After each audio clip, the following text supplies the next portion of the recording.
Қайырлы кеш, құрметті жазылушыларымыз. Бүгін сіздерге root праваны қалай оңай алуға болатындығы жайлы айтып беремін. Ең алдымен root праваны алмай тұрып, ол жайлы толық мәлімет біліп алуларыңыз қажет. Root права қазақшасы супер қолданушының құқығы. Яғни супер қолданушының құқығын алғаннан кейін сіз өзіңіздің ұялы телефоныңыздағы системалық программаларды өшіре аласыз. Бірақ мен оған кеңес бермеймін, себебі сіз системалық программаларды өшіргеннен кейін ұялы телефоныңыз дұрыс жұмыс істемеуі мүмкін. Және де root праваны алғаннан кейін осының кесірінен бұзылып жатса, сіз оны жөндеткен кезде гарантиясы болса да ақшаға жөндетесіз. Былайша айтқанда, root права деген қауіпті нәрсе. Ойланып алыңыз, не себепті аласыз, оны алғаннан кейін не істейсіз.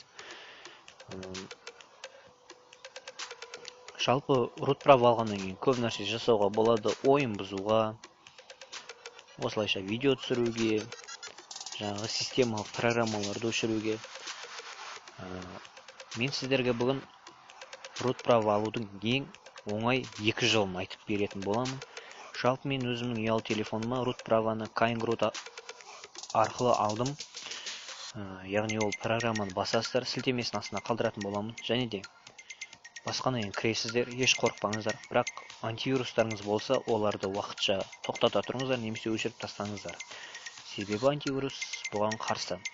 root права алуға кіргеннен кейін мына тәж тұрған жерге сіздің ұялы телефоныңыздың версиясы, қандай ұялы телефон, сол жайлы шығады.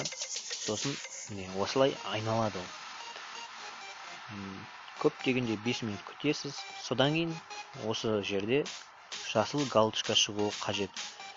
Егер шықса, сіздің ұялы телефоныңызда root права орнатылды деген сөз. Бұл өте оңай. Бұны алғаннан кейін өшіріп қосудың қажеті жоқ. Енді екінші жолы көп адамдар осылай жасайды. Бұл frame-root. Мінекей frame-root. Бұны да басып аласыздар. Мен баспаймын, себебі менде бар. Бұл программаға кіргеннен кейін, frame-rootқа кіргеннен кейін, мінекей скриншоттан көріп тұрсаңыздар, выберите метод получения root прав депті. Сіздер баромерді басасыздар, немесе басқасын да басуға болады, бірақ осы түрі оңай. Сосын мінекей результаты деген шығады. Егер орнатылса успех деп шығады, орнатылмаса ошибка немесе басқа сөздер шыға береді. Егер орнатылмаған жағдайда оны өшіріп тастауыңызға болады. Өшіріп тастап, сіз өзіңізге басқа root права алатын программаны басуыңыз қажет. Неге? Егер бұл программа көмектеспесе, сіздер Tailroot немесе Kine-Root бағдарламасын қолдануларыңыз қажет. Сондықтан алдын ала антивирустарыңызды өшіруді ұмытпаңыздар. Рахмет, сіздермен бірге болған Айбеков.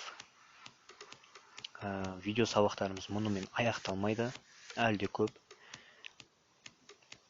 Каналымызға жазылыңыздар, лайк басыңыздар. Бізбен бірге болыңыздар.